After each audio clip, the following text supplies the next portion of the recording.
Ipinagdiwang kamakailan ng 10th Forward Service Support Unit ng 4th Infantry Diamond Division ang pinning of ranks ceremony para sa 8 bagong promote na enlisted personnel ng naturang unit sa loob mismo ng 4ID Camp Evangelista Patag, Cagayan de Oro City. Ang naturang seremonya ay pinangunahan ni 10th Forward Service Support Unit Commanding Officer Colonel Charlie D. Viteria na kung saan ipinagkatiwala sa kanila ang responsibilidad at pribilehiyo ng kanilang mga bagong ranggo at bagong yugto sa kanilang karera sa militar. Kabilang sa mga na-promote sina Sergeant Denmark L. Depra, Sergeant Marlon P. Abiquebel, Private First Class Jevy M. Andale, Staff Sergeant Mark J. Sabuero, Sergeant Jason S. Samon, Sergeant Renante Q. Paran, Sergeant Gerson D. Feria at Sergeant Andrew E. Esposado.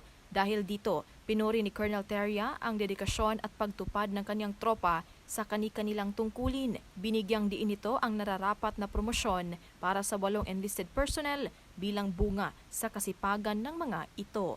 Napapanahong balita, serbisyo publiko para sa Pilipino. Ella Rivera, 4ID News.